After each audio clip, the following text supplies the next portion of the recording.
Alright, so shoulders and back today on Thursday as always. We'll get started with shoulders first, and we're going to be doing the overhead Smith press here. Working with the same weight as the past couple weeks, and just looking to get more reps here within the 5 to 9 rep range. So we'll do a couple warm-up sets, a couple feel sets, and then we'll do one top set to failure. And again, aiming to fail in that 5 to 9 rep range. That's the rep range for every upper body movement that I do besides the compound lifts. Usually do 5 to 10 reps. 5 to 10 reps with the legs, I mean. So upper body is 5 to 9, 5 to 10, pretty much. Same kind of range. I don't know. That's just kind of how I've formulated it, how I go about it. So that's really what it is. All right. So next movement will be a rear delt bias movement. So the cable rear delt flies. We'll do one warm-up set for each side, and then we'll jump into one top set to failure within the 5 to 9 rep range for each side, and finishing with some partials. The big key here with accessory movements, we really want to emphasize finishing with partials, going past failure, going 110%, and just pushing as hard as we can.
Alright, so the next movement will be the dumbbell lateral raises.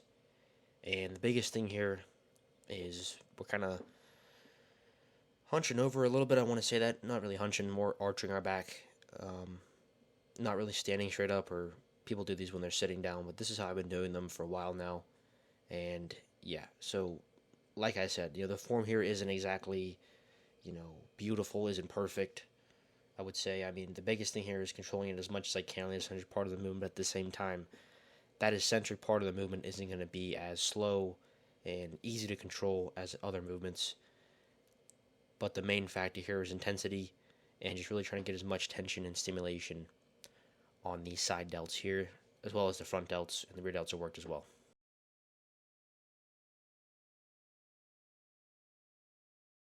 Alright, so next movement will be the cable raises. So we'll do one warm-up set, and then one set to failure for each side.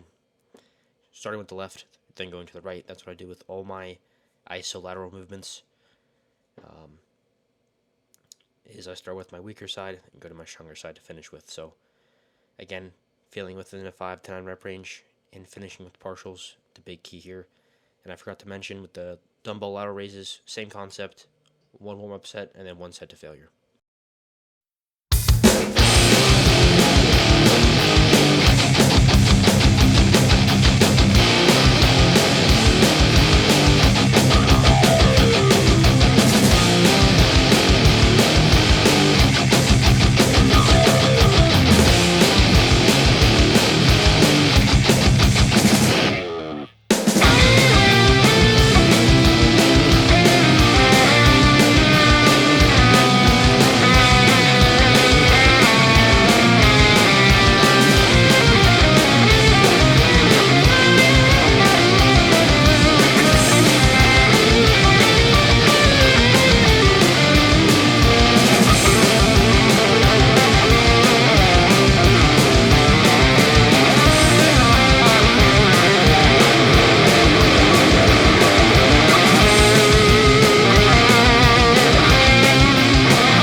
Alright, so the quality with the camera for the barbell shrugs was not great, so I'm not going to show you guys that. I can't really see it very clearly at all.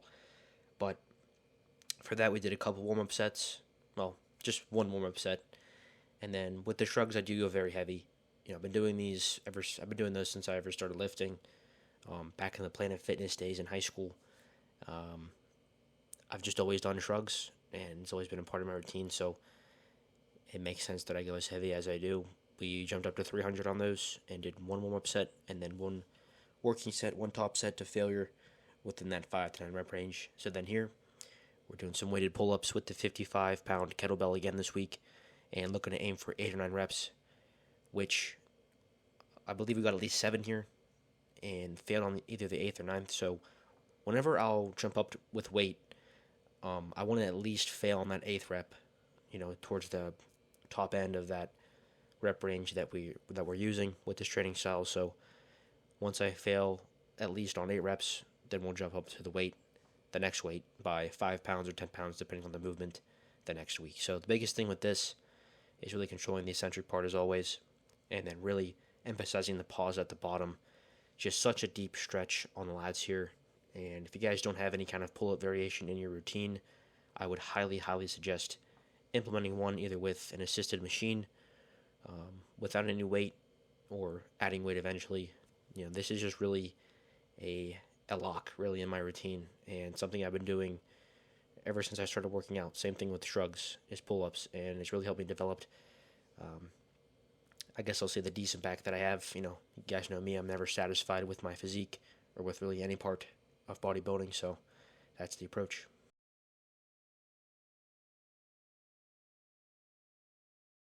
Alright, so did not record the barbell rows. Today was a bit of a sloppy recording.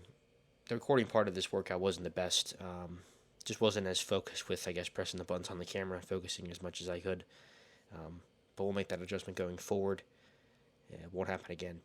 But for the barbell rows, same thing as always. One warm-up set, one top set to failure within the 5 to 9 rep range, finishing with a partial or a few, depending on where we get. That is a compound lift, so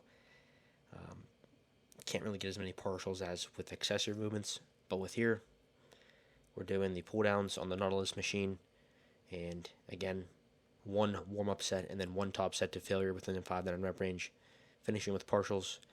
And here, just looking to get more reps, which we did, so making the right progress that we need to make. And we'll hit our finisher after this, which will be the makeshift pullovers. So see you guys for those. Alright, so the makeshift pullovers. The adjustment I'm going to make with this going forward is to have the bench on a steeper incline, just to get more of a range of motion. I don't think I'm getting as much of a range of motion as I'd like to with this, so we'll make that adjustment going forward. Probably just bump it up one setting, and we'll be good. But yeah, biggest thing with these is really that stretch and that pause at the top, and yeah, just a really deep burn here on the lats, and just a great finisher. Based on everything that I've tried with my back routines, I believe this is the best finisher that there really is. Any kind of pullover variation, especially if you guys can get on the Nautilus pullover machine, that thing is really probably the best back machine that there is. So would definitely suggest looking into a pullover variation. So that'll do it for today. Appreciate your guys' support, watching the videos. I'll see you guys on Saturday for calves and arms. God bless.